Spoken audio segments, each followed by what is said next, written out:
క్రీస్తునాథుని యందు ప్రియమైన సహోదరి సహోదరులారా, మాకు శుభవార్త 9వ అధ్యాయము 38వ వచనం నుండి 40వ వచనం వరకు మనం ధ్యానించుకున్నట్లయితే మనం ఒక కీలకమైన అంశాన్ని ఎదుర్కొంటున్నాము.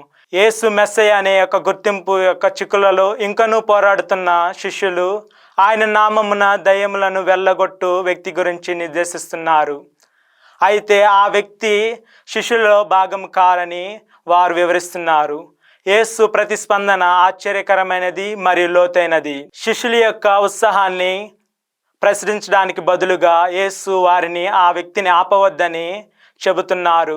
మన పక్షంన ఉన్నవాడు మనకి వ్యతిరేకి కాదని చెబుతున్నారు. ఈ ప్రకటన ద్వారా దేవుని రాజ్యము మరియు దానిలో మన పాత్రను గురించి మనకు అవగాహన చాలా విస్తృతమైన ప్రభావాలను కలిగి ఉన్నది.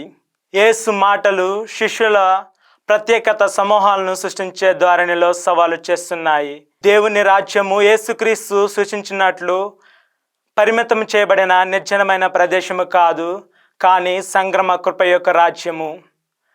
దేవుని రాజ్యము కొరకు కృషి చేస్తున్న ఎవరైనా వారి అనుబంధంతో లేదా అర్హతలతో సంబంధం లేకుండా దేవుని శిష్యులుగా పరిగణింపబడతారు. ఈ దృక్పథం ఇతరులలో మన సంబంధాలపై గణనీయమైన ప్రభావాన్ని కలిగి ఉంది. మనము మతపరమైన వేదాంతపరమైన తేడాలను దాటి మనము చూడాలి మరియు మనలను ఏకము చేసే ఉమ్మడి ఉద్దేశము గుర్తుంచుకోవాలి. అలా చేయడం ద్వారా మనలో పోటీ మరియు ప్రత్యేకత కంటే సహకార స్ఫూర్తి మరియు పరస్పర మద్దతును పెంచుకోవచ్చు. తెలియని భూత వైద్యానికి శిష్యులు ప్రారంభ సూచకమైన కానీ విస్తృత ప్రభావాన్ని వెల్లడిస్తుంది. యేసు నామాన్ని అధికారాన్ని ఉపయోగించడానికి మరియు పరిమితం చేయడానికి ప్రయత్నిస్తున్నప్పుడు వారు అనుకోకుండా తమకు మరియు దేవుణ్ణి నిజంగా సేవిస్తున్న ఇతరుల మధ్యన ఒక అవరోధాన్ని సృష్టిస్తున్నారు.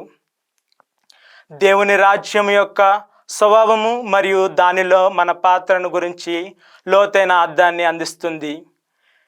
మనము యేసుని అనుసరించడానికి మరియు ఆయన రాజ్యాన్ని ముందుకు తీసుకువెళ్ళడానికి ప్రయత్నిస్తున్నప్పుడు మన సొంత పని యొక్క ప్రమాదాలను గుర్తుంచుకోవాలి మరియు కలుపుకునే సహకార స్ఫూర్తిని మరియు పరస్పర మద్దతును స్వీకరించాలని ఆ దేవుణ్ణి ప్రార్థిద్దాం.